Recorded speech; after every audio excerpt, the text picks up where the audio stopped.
नमस्कार, देश संसार संवादमा यहाँलाई स्वागत छ। निजामती कर्मचारी सरह आफूलाई सरकारले समायोजन गर्न लागेको भन्दै चिकित्सकले सेवा छोडेर सडक रोजेका छन्। तर संविधानले दिएको स्थानीय तहमा आधारभूत र प्रदेशमा त्योभन्दा माथिल्लो स्वास्थ्य सेवा पाउने नागरिकको अधिकार चिकित्सकले कुण्ठित गर्न नमिल्ने तर्कमा छ सरकार, जसले अब अत्यावश्यक सेवामा हडताल गरे चिकित्सकहरूलाई कानुनी दायरामा ल्याउने उसले चेतावनी दिइसकेको छ।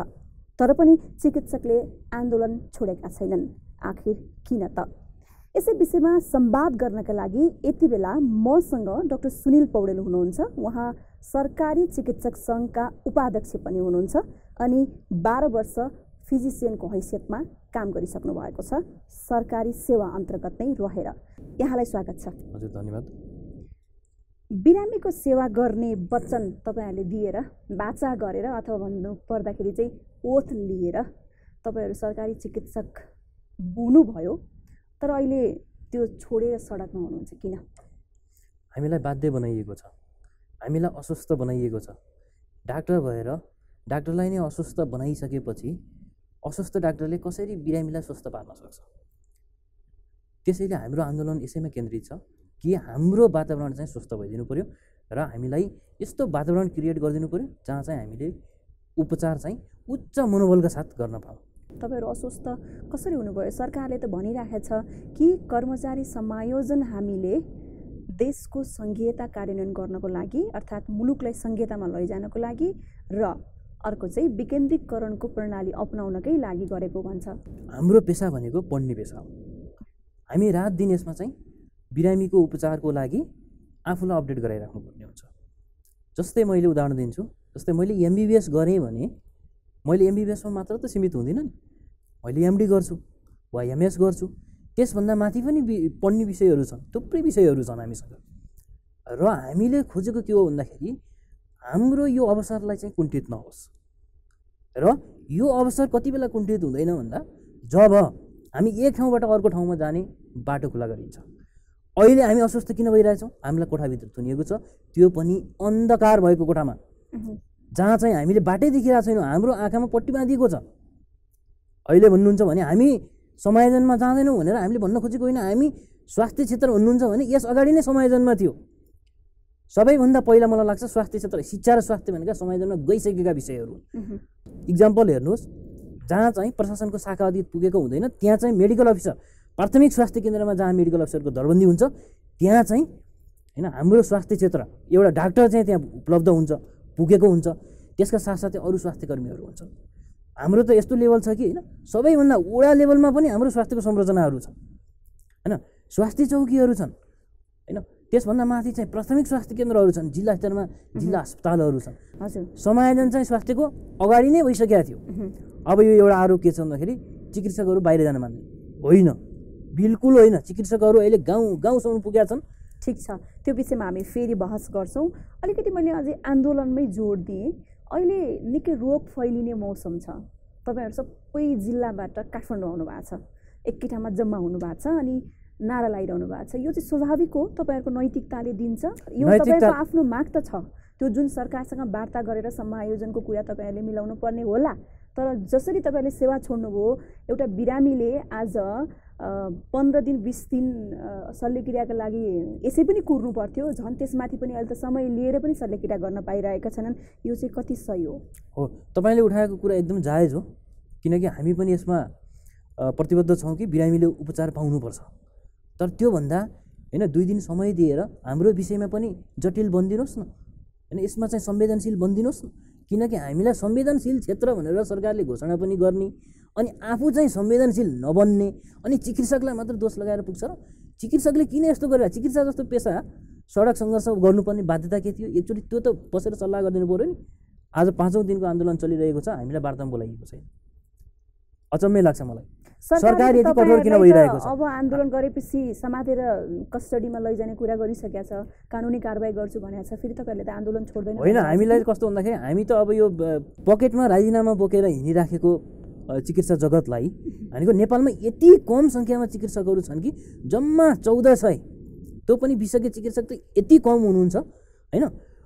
हो यस्तो अवस्थामा चाहिँ हामीलाई यस्तो कारबाही गर्छु उस्तो कारबाही गर्छु भनेर त्यो छुँदैन, त्यो छुँदैन। हामी यो छुनी भएदेखि त यसमा लाग्ने हामी स्वास्थ्य सेवा राम्रो होस् भनेर लागिरहेका छौँ। मैले अघि पनि एउटा कुरा तपाईँलाई सोधेँ, खास गरी अघि मैले तपाईँलाई भनेको थिएँ कि तपाईँहरू संवेदनशील क्षेत्रमा काम गर्नुहुन्छ। तपाईँले आफै पनि भन्नुभयो आन्दोलनको नाममा, मागको नाममा त्यही संवेदनशील क्षेत्रमा तपाईँले हडताल गर्न चाहिँ मिल्छ? मिल्दैन। हामी हडताल चाहेकै छैनौँ। बसौँ नि त, वार्तामा बसौँ, यो तपाईँहरूको समस्या रहेछ, यसलाई सम्बोधन गर्छौँ भनेर प्रतिबद्धता जाहेर गरौँ। हामी विदिन सेकेन्डमा चाहिँ वार्ताबाट हामी एउटा निष्कर्ष निस्किसकेपछि अब हाम्रो आन्दोलन उद्धा गर्छौँ र काममा हामी काम गर्दैनौँ भनेकै छैनौँ। हामीलाई त यस्तो अवस्था सिर्जना गरिएको छ, हामीलाई बाध्य पारिएको छ, यो बाहेक हाम्रो विकल्पै छैन। बाध्यताको नाममा तपाईँहरूले खाएको वथ भनौँ न एक किसिमले बाचा तपाईँहरूले जे गर्नुभएको थियो त्यो उल्लङ्घन गर्न मिल्छ? त्यही त मैले अगाडि नै भने नि, चिकित्सा जगत त मरिसक्यो त। यही हिसाबमा गर्ने हो भने तपाईँले बन्द कोठामा ल्याएर राख्नु भएको छ, अनि तपाईँ बन्द कोठा बाहेक तपाईँ कहीँ पनि छिरेर जान, बाहिर जाने त्यहाँ ढोका बन्द गरिएको छ। अब तपाईँ कहीँ पनि निक्लिन सक्नुहुन्छ, तपाईँ यहाँ जिन्दगीभरि यहाँ सडेर बस्नुपर्छ भन्ने बाध्यात्मक स्थिति सिर्जना गरिएका छ। हो यसको लागि हाम्रो लडाइँ के को लागि हो भन्दाखेरि समग्र स्वास्थ्य स्थिति, देशको स्वास्थ्य क्षेत्र राम्रो होस् भनेर हो। किनकि म पनि एउटा नेपाली नागरिक हुँ, मलाई पनि होइन नेपालको चाहिँ माया छ, वा स्वास्थ्य क्षेत्र चाहिँ आफ्नै विज्ञता क्षेत्र भएको हुनाले अझ बढी माया छ। मैले कि यसको बारेमा बोल्नै नपाउने? त्यसो भए तपाईँहरूलाई परेको समस्या के हो त? अहिले तपाईँहरूलाई समस्या के पर्यो त? सरकारले भनिरहेको छ कि तपाईँहरू गाउँमा गएर सेवा गर्नुहोस्, तपाईँहरू सहरमा हुनुहुन्छ। यो त कस्तो भन्दाखेरि गाउँमा जाँदैन भन्ने कुरा, गाउँमा गइरहेका छौँ। म एउटा उदाहरण दिन चाहन्छु। यस अगाडिको लोकसेवामा कति चिकित्सकहरू छिर्नुभयो, त्यो मध्ये चाहिँ 20 देखि 25 जनाको सङ्ख्यामा चाहिँ स्वास्थ्य मन्त्रालयले खटाउने ठाउँ नपाएर, दुर्गममा जान्छौँ भनेर खटाउने ठाउँ नपाएर चाहिँ वीरस्थलमा पोस्टिङ गर्यो। अब उहाँहरूले चाहिँ दुर्गम स्थानमा मलाई खटाइदेऊ भनेर 6 महिना चाहिँ त्यहाँ लड्नु पऱ्यो। यस्ता कुराहरू मिडियामा ल्याइदिनु पऱ्यो क्या, अनि बल्ल चिकित्सकहरू बाहिर जाने छन् कि छैनन् भन्ने कुरा थाहा पाइन्छ।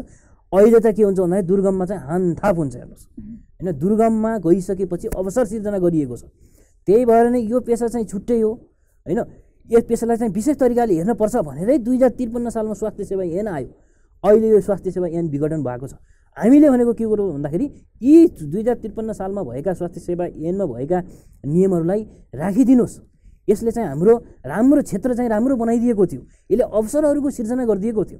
अब यी अवसरहरू हामी जुन हिसाबमा परिचालन हुँदैछौँ यसले चाहिँ बन्देज गरिएको छ। तपाईँले यो भनिरहँदाखेरि विगत त्यो समयमा तपाईँले भन्नुभयो दुर्गममा जाने चिकित्सकलाई अवसर पनि प्राप्त भयो, चिकित्सकको भविष्य पनि सुनिश्चित भयो।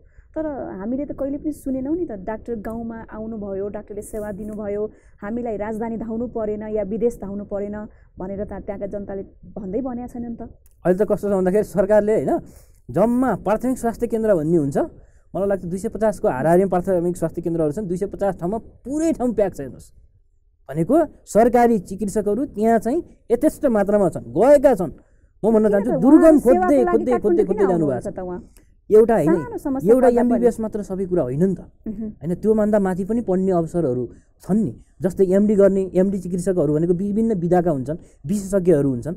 ती विशेषज्ञहरू त्यहाँ चाहिँ उपलब्ध भएका छैनन्, जुन चाहिँ सरकारले दरबन्दी नै ल्याएको छैन। मैले भन्छु तपाईँलाई यो त 2048 सालतिरको दरबन्दी हो, जहाँ चाहिँ 1,50,00,000 जनसङ्ख्या थियो भने अहिले त जनसङ्ख्या 3 करोडको हाराहारीमा जनसङ्ख्या पुगिसक्यो।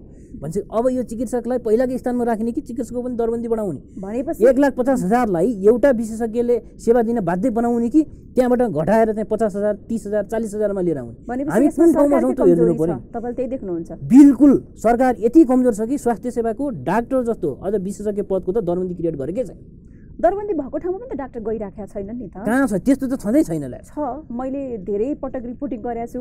त्यहाँ चाहिँ यस्तो अवस्था छ जहाँ कुनै बेलामा चाहिँ एकजना डाक्टर नहुँदाखेरि एउटा शल्यक्रिया रोकिन्छ, त्यसपछि त्यो शल्यक्रिया रोकिएपछि त्यो बिरामी चाहिँ राजधानीसम्म आउनुपर्छ। हो, म यही कुरा गर्न चाहन्छु। विज्ञ चिकित्सकको त दरबन्दी नै छैन नि।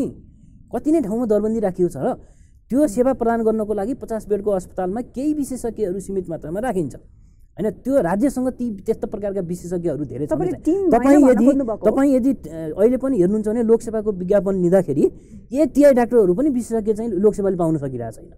यो त गम्भीर भएर सोच्नु पऱ्यो नि। अब हामीलाई के कुरामा कमी छ? हामीले किन विशेषज्ञ चिकित्सक पाइरहेको छैनौँ? हामी किन ल्याकिन्छौँ? किन हाम्रो सरकारी सेवामा चाहिँ विशेषज्ञ चिकित्सकहरू आकर्षण घटेको छ वा आउन चाहनु भएको छैन भन्ने त सोच्नु पऱ्यो नि। सरकारले त भनि नै रहेको छ नि त, भनेको छैन र? भनेको छ नि होइन। त्यही त मैले भन्छु नि, लोकसेवामा एउटा पनि विज्ञापन पर्दैन, विज्ञापनमा चाहिँ एउटा पनि दरखास्त पर्दैन। त्यस्तो पनि छ। डाक्टर नै सरकारमा गएर सेवा दिन चाहनुहुन्न त सरकारको मात्रै किन दोष भयो त त्यसमा?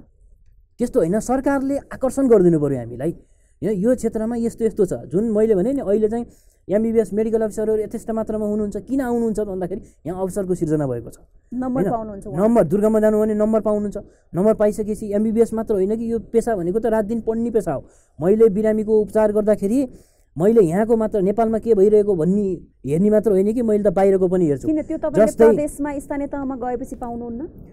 मलाई लाग्छ यो भनेको त एउटा टिम चाहिन्छ नि त। म एकजनाले मात्र, म सबै कुरामा विज्ञ होइन नि, मभन्दा सिनियरहरू हुनुहुन्छ, उहाँहरूले कस्तो प्रकारले उपचार गरिराख्नु भएको छ, वा मैले नजानेको कुरा चाहिँ अरू विज्ञहरूसँग छलफल गरेर चाहिँ त्यो बिरामीलाई चाहिँ राम्रो उपचार सेवा दिनुपर्ने हुन्छ। मै सर्वेसर्वा त होइन नि। भनेपछि यसमा सोचिनु पर्यो, टिम चाहियो। यस, अफकोर्स टिम चाहियो। एउटा मुटुको अपरेसन गर्ने डाक्टर मात्रै भएर एउटा स्वास्थ्य संस्थामा पुग्दैन। जस्तै मुटुको डाक्टर अपरेसन गर्ने डाक्टरको कुरा निकाल्नु भयो। अहिले त यस्तो छ कि समायोजनको तपाईँले कुरा गर्दै हुनुहुन्छ। यसमा चाहिँ के छ भन्दाखेरि अब एउटा अर्थोपेडिक सर्जन चाहिँ गाउँको नगरपालिकाको अस्पतालमा पठाइएको छ, तर विथआउट बेहोस पार्ने डाक्टर चाहिन्छ कि चाहिँदैन? बेहोस पार्ने डाक्टर सबै सँगमा राख्ने, अनि चाहिँ अर्थोपेडिक सर्जनलाई गएर नगरपालिकाको अस्पतालमा लगेर तपाईँले अपरेसन गर्नुहोस् भन्न मिल्छ? उसले त उसको हात त बाँधियो नि त। उसले कसरी काम गर्छ अनि कसरी सेवा दिन्छ? टिममा हुनुपर्छ। हो, सबै 9-10 जना विशेषज्ञ चाहिन्छ। त्यसको लागि त हामीसँग मेन पावरै छैन नि। फेरि जब अहिले सरकारले कर्मचारी समायोजनको कुरा ल्यायो, त्यसमा तपाईँहरू प्रदेश स्थानीय तह जान्न भन्नुको कारण चाहिँ के त? फेरि एकदम गलत मेसेज, किनकि हामी जान्नौँ भनेकै छैनौँ, जान्छौँ। सरकारले खटाएको ठाउँमा जहाँ पनि जान तयार छौँ, अहिले पनि गइराखेकै छौँ होइन। मैले भने नि अघि नै स्वास्थ्य सेवा चाहिँ पहिले नै समायोजन भइसकेको विषय हो। स्वास्थ्य क्षेत्रमा चिकित्सकहरू गाउँ गाउँसम्म पुगिसक्नु भएको छ।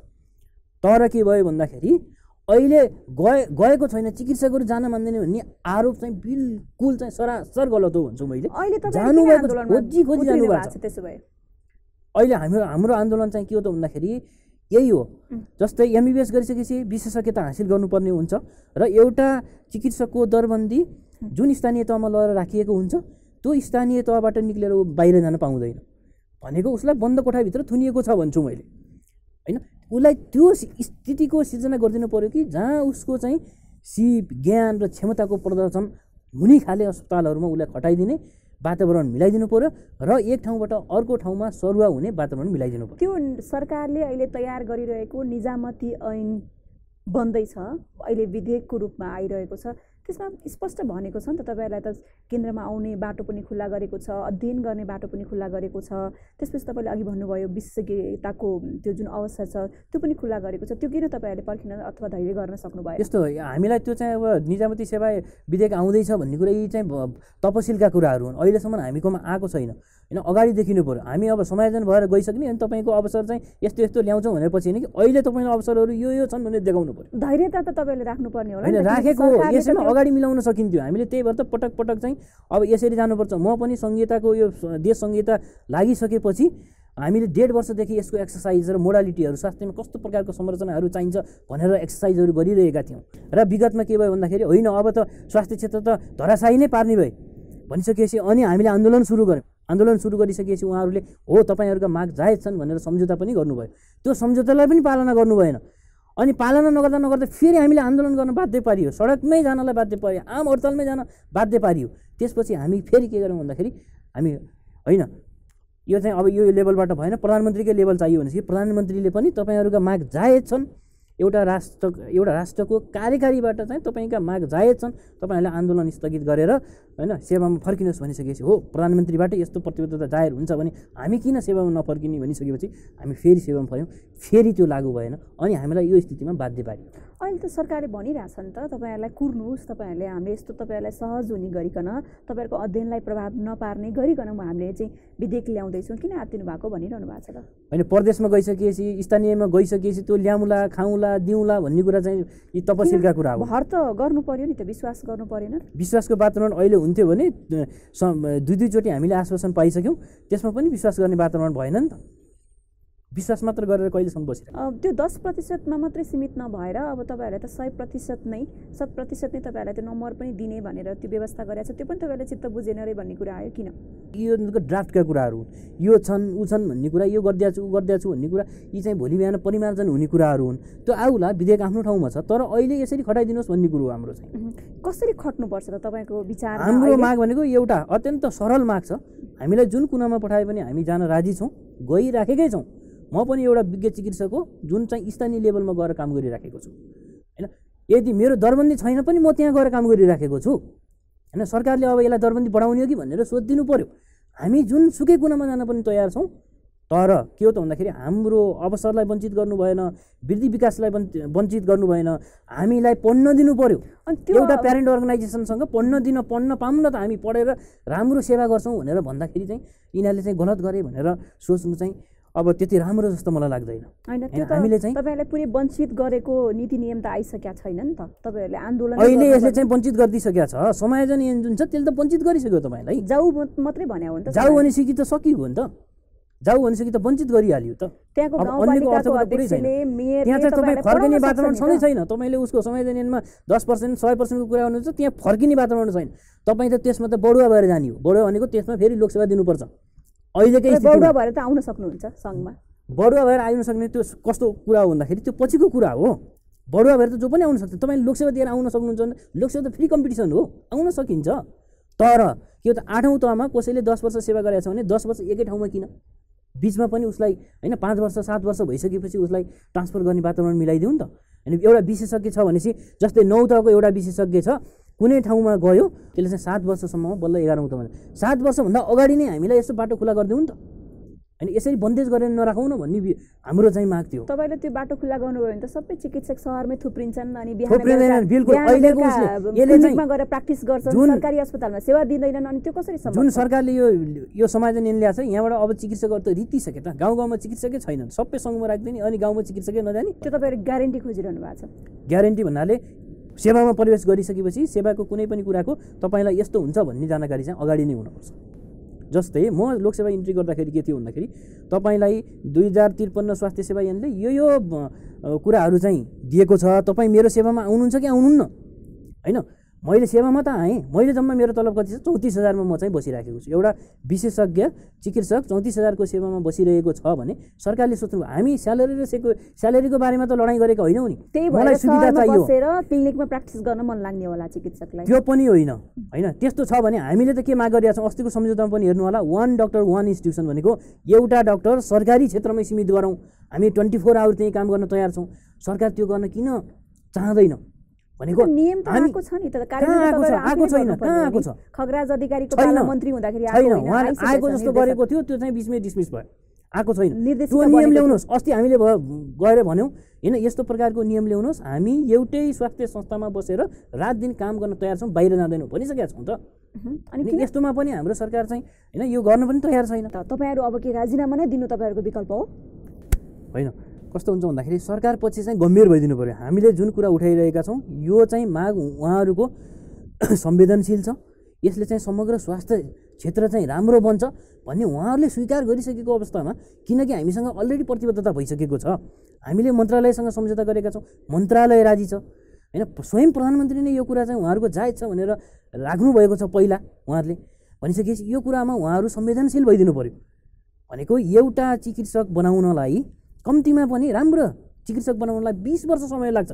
यति हल्का रूपले पनि चिकित्सा क्षेत्र यस्तो हो भनेर लिइदिनु भएन। जस्तै मैले अहिले नै विशेषज्ञ म बन्दाखेरि जति समय लाग्यो भनौँ 20 वर्ष मैले यसमा अध्ययन गरेको छु भनेको अहिले अर्को टपक्क टिपेर ल्याएर राख्ने भन्ने त्यो त सम्भावनाको कुरै छैन। त्यो सिर्जना गर्नको लागि उहाँहरू गम्भीर भएर चाहिँ हामीलाई वार्ताको टेबलमा बोलाइदिनु पर्यो, टक गरौँ हैन, बसौँ, हामी कुराकानी गरौँ, निष्कर्षमा अवश्य पुगिन्छ नि। सरकारको पेलेरै जानुपर्छ, तर यो सोच्नु हुँदैन कि चिकित्सा जगतलाई पेलेर जान्छु भन्ने कसैले सोच्छ भने त्यो चाहिँ सरासर गलत हुन आउँछ।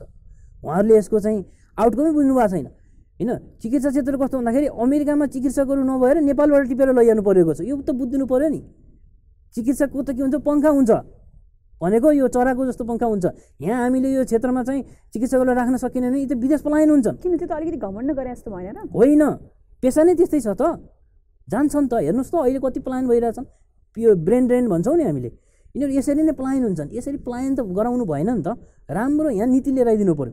हाम्रो लडाइँ भनेको नीतिको लडाइँ हो। हाम्रा नेपालमा 24,000 भन्दा बढी चिकित्सक छन्। हाम्रा स्वास्थ्य क्षेत्रमा जम्मा सरकारी चिकित्सक भनेको लगभग 1400को हाराहारीमा, त्यो पनि विशेषज्ञ चिकित्सक त एकदम नगर्ने। अब के गर्नुहुन्छ त? अघि पनि मैले तपाईँलाई सोधेँ, अब तपाईँहरू आन्दोलन गर्नुभयो भने तपाईँहरूलाई प्रहरीले समातेर कस्टडीमा लैजान्छ, अनि अर्कोतिर सेवा बन्द भइरहेको छ, बिरामीहरू मर्ने अवस्था आउँछ। यही हो त समस्याको समाधान? होइन, समस्याको समाधान सायद दुवैपछि चाहिँ एकदम हार्डलाइनर भएर गएर चाहिँ मलाई लाग्छ निष्कर्ष पक्कै पनि निक्लिँदैन। यसमा त कस्तो भन्दाखेरि हुने ठाउँ कहाँ छ त? लचक छ नि त। हामीले त के भनेका छौँ र, एउटा चाहिँ कर्मचारीलाई खटाउनलाई यति ठुलो एकदमै हार्डलाइनर भयो भनेर छोडिदिनु पर्ने अवस्था छैन नि। हामी त एकदम सफ्ट हौँ। सामान्य प्रशासनको मान्छेहरूलाई चाहिँ खटाउन चाहिँ सरकारी केन्द्रीय स्तरबाट खटाउन हुने एउटा चिकित्सा जस्तो पेसा जहाँ जति बेला पनि काम लाग्छ। ल अहिले कहीँ चाहिँ इपिडेमिक फैलियो भने होइन, जहाँको चिकित्सकलाई पनि तानेर त्यो ठाउँमा गएर सेवा गर। अस्ति 12 वर्षमा चाहिँ हुरी बतास आयो होइन, त्यसमा चाहिँ धेरै चिकित्सकहरू ठाउँबाट आएर सेवा गर्नुभयो। अनि त्यसको मूल्याङ्कन त आफ्नै ठाउँमा होला। तैपनि के हो त भन्दाखेरि यस्तो प्रकारको जनशक्ति हो जहाँ चाहिँ यो चाहिँ मोबाइल हुनुपर्छ भनेको त्यो ठाउँमा चाहिँ चाहिएको आवश्यकता अनुसार उसलाई परिचालन गरिदिनु पर्छ। तर यस्तो भयो नि त, तपाईँले त्यो भनिरहँदाखेरि तपाईँले चाहेको बेला फेरि तपाईँ आउन सक्ने भएपछि त फेरि त्यहाँको त सेवा प्रभावित हुन्छ नि त। सरकारले त कसरी फेरि सेवा त्यहाँ व्यवस्थापन गर्छ? होइन, चिकित्सक भनेको एउटै यति नै 1400 चिकित्सक हुने होइन नि त, थपिँदै जान्छन् नि पछि। अहिले जस्तै अहिले हामी चाहिँ सङ्घीय लोकसेवामा छिरेका थियौँ पहिलाको उसमा, अब त प्रादेशिक लोकसेवा आउँछ, स्थानीय तहको आउला, अनि त्यहाँहरूबाट पनि डाक्टर चाहिँ होइन सेवामा इन्ट्री गर्छन्। अहिले यही 1400 सङ्ख्या नै आउँछ भन्ने त छैन नि। अहिलेको उसलाई चाहिँ जनशक्तिलाई म्यानेज गरौँ न। सरुवाको चाहिँ खोलिदिनु पऱ्यो। सरुवा खोल्ने बित्तिकै त सोर्स फोर्स लागिहाल्छ प्रधानमन्त्री समक्ष। तपाईँ त्यो होइन, दरबन्दी भएको ठाउँहरू अनुसार हुन्छ, दरबन्दी हुन्छ। दरबन्दी नभएको ठाउँमा त हामीलाई खटाउने व्यवस्था पनि हुँदैन नि त होइन। जस्तै अहिले नै हेर्नुहुन्छ भने सुदूरपश्चिममा चाहिँ 15 जना विशेषज्ञ चिकित्सक थिए भने अहिले चाहिँ सबै 13 जना सङ्घमा आउनुभयो, 2 जना चाहिँ अब प्रदेशको डाक्टर हुनुभयो। अब 2 जनाले सेवा दिन सक्नु होला त? भनौँ न एउटा कुरा, जस्तै 2 जनाले अब उहाँले त्यही प्रदेशले चाहिँ ती विशेषज्ञ चिकित्सक 13 जना त एकदम अपुग छ, 50 जना भन्दा पनि बढी चाहिएला। तर तिनै फेरि हायर गर्दाखेरि कति राष्ट्रको खर्च जान्छ भन्नुहोस् न। होइन, त्यहाँ त ल्याएर उहाँहरूलाई राख्ने वातावरण सिर्जना गरिदिनु पऱ्यो नि होइन। त्यो धेरै खर्चिलो हुन्छ। यही भएका मेन पावरलाई युज गरौँ न होइन। हामीले भनेको के हो त भन्दाखेरि यो हामीले जुन सरकारलाई हामीले दिइरहेका छौँ, ढाँचा दिइरहेका छौँ, यसले चाहिँ समग्र स्वास्थ्य क्षेत्र राम्रो बन्छ। यसको लागि लडाइँ हो हाम्रो। अनि अब कसरी लड्नुहुन्छ त नि? तपाईँहरूलाई त आन्दोलन नगर, तिमीहरू चाहिँ अत्यावश्यक सेवामा हडताल गरिरहेको छौ भनेर सरकारले प्रतिबन्ध जस्तो लगाइसक्यो। अब तपाईँहरू के गर्नुहुन्छ? अब विकल्प छैन, छोड्नुको विकल्प छैन। के गर्नुहुन्छ तपाईँले त्यो चाहिँ भनिदिनुहोस् न। हामी सबैजनाको राजीनामा सङ्कलन गरेका छौँ, त्यही राजीनामा बुझाइदिन्छौँ। त्यही हो विकल्प के त? अब सरकारले हाम्रो समस्या पनि समाधान नगर्ने, हामी चाहिँ काममा फर्किन नसक्ने, विकल्प के त? हस्, यहाँलाई धेरै धेरै धन्यवाद। हजुरलाई पनि धेरै धेरै धन्यवाद। आज हामीले डाक्टर सुनिल पौडेलसँग अहिले पछिल्लो समय डाक्टरहरू आन्दोलनमा उत्रिरहेको विषयमा छलफल गऱ्यौँ। सरकारको कर्मचारी समायोजनलाई लिएर उहाँहरू असन्तुष्ट हुनुहुन्छ र राजधानीमा उहाँहरूले सडक तताइरहनु भएको छ। आशा गरौँ आगामी दिनमा सरकार र आन्दोलनरत चिकित्सक बीच वार्ता होस् र व्यावहारिक ढङ्गबाट समस्याको समाधान होस्। नमस्कार।